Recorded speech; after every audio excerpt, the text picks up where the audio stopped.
নমস্কার বন্ধুরা, আহারে বাহারে চ্যানেলে আপনাদের স্বাগতম। আজকে আমি রান্না করব ইঁচড় চিংড়ি। আপনারা ভিডিওটি দেখতে থাকুন। কড়াই গরম হয়ে গেছে, কড়াইয়ে সর্ষের তেল দিয়ে দিলাম।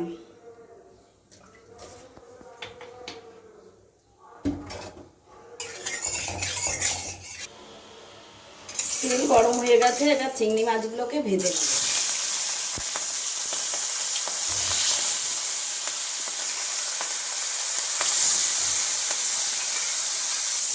চিংড়ি মাছগুলোকে আমি আগে থেকে লবণ হলুদ দিয়ে মাখিয়ে রেখেছিলাম। চিংড়ি মাছ ভাজা হয়ে গেছে, এবার তুলে নেব। ওই তেলে আমি আর একটু তেল দিলাম।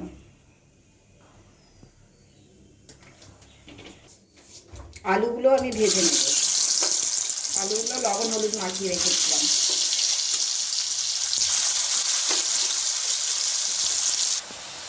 আলু লাল করে ভাজা হয়ে গেছে, এবার তুলে নেব। ওই তেলে আমি আরেকটু তেল দেব।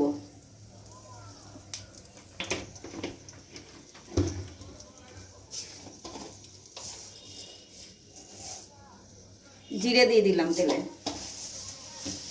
তেজপাতা দিয়ে দিলাম,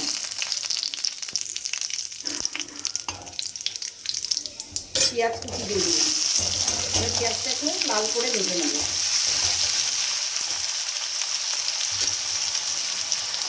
পেঁয়াজটা নরম হওয়ার জন্য একটু লবণ দিয়ে দিলাম।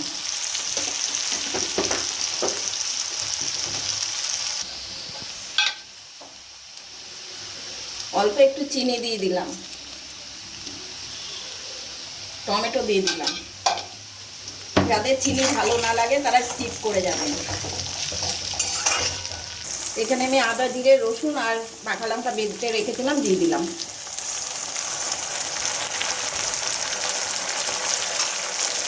মশলা ধোয়া জলটা দিয়ে দিলাম।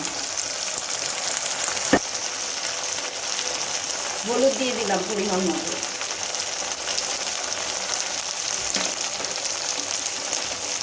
লবণ দিয়ে দিলাম পরিমাণ মতো।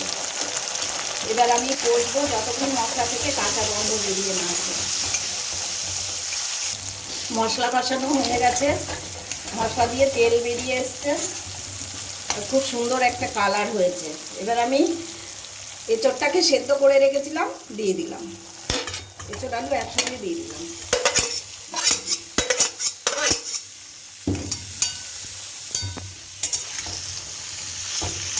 এবার ভালো করে কষবো। এবার আমি এঁচড়ে সেদ্ধ করা জলটা একটু দিয়ে দিলাম, দিয়ে ভালো করে করবো। এঁচড়ের জলটা আমি রেখে দিয়েছি, এটাই তরকারিতে দেব। এঁচড়ের জলটা দিয়ে দেবেন। এঁচড়ের জলটা দিলে স্বাদও হয়, খুব সুন্দর ভালো লাগে খেতে।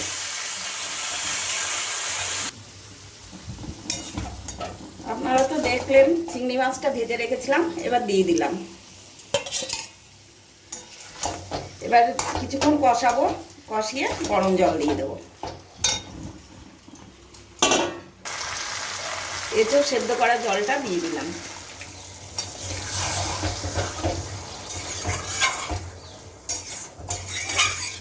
এবার কিছুক্ষণ ফুটুক, তারপরে আমি নামিয়ে নেব।